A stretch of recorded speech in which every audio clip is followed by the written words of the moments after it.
We know Joe Biden and the people he's putting in positions of power are going to be disastrous for the American people, but the GOP doesn't have to sit back and just let it all happen. They need to figure out how to harness Trump's unique ability to speak directly to the American people, which is on full display in his farewell address tonight. I want to thank the American people. To serve as your president has been an honor beyond description. Thank you for this extraordinary privilege. We are a nation of incredible, decent, faithful, and peace-loving citizens who all want our country to thrive and flourish and be very, very successful and good. We are a truly magnificent nation. Joining me now is Florida Congressman Matt Gaetz. Congressman, nearly 9 in 10 Republican voters approve of President Trump's job performance, the same as just ahead of the election. So what's going on with GOP leaders kicking him when, frankly, he's down in the eyes of the larger public, perhaps?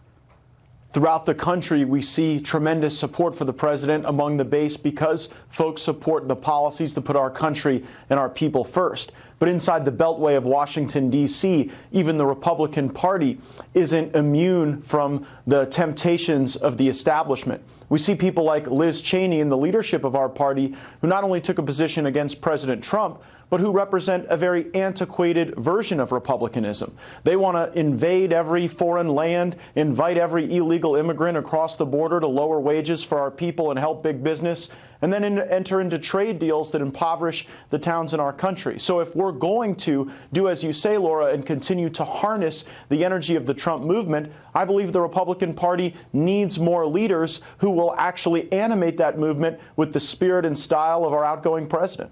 Matt, do you agree with what I said earlier in the angle that especially Republican governors sending National Guard troops to Washington to have them be treated like second-class citizens, they're vetted, they're looked at with suspicion, got to check their social media. I mean, these are people who've volunteered their time to serve their country, and they're almost immediately suspect in the eyes of this Democrat establishment on Capitol Hill. I mean, why indulge that? I'd bring my guys back and gals back. You make a good point. It's the National Guard today, but soon it's the rest of us. We see baseless allegations against my colleagues in Congress, folks saying they must have been working in cahoots with the rioters. That's nonsense. We see our National Guard members having their social media scrubbed, having to answer for their patriotism when they've volunteered to wear that uniform and help keep the rest of us safe. And I think your angle was particularly poignant on the issue of using national security tools against our people. You know what's interesting, Laura? No one's ever used the word murder to describe what happened on January 6th, even though that's what it is. Because the incoming Biden administration, they don't want to use the prosecutorial tools that append to a murder. They want to use terms like national security, insurrection, domestic terrorism, because that allows them to access these exquisite authorities to use tools that we envision to go after terrorists in foreign lands, then being turned against our own people.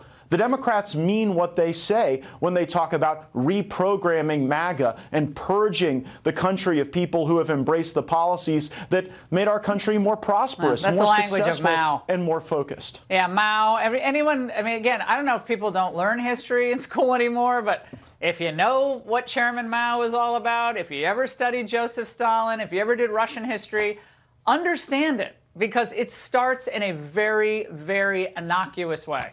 And it all sounds innocuous, a community good, we all want harmony, we want to get along, and suddenly you lose your right to petition the government, speak, go to church, and then you're branded as an enemy of the state. I mean, this is, again, Congressman, this is why we do need civic education, patriotic education, that our children understand what's in front of them right now. You might not like Donald Trump, but you're definitely not going to like a lot less freedom under this new administration if it keeps going this way. Final word.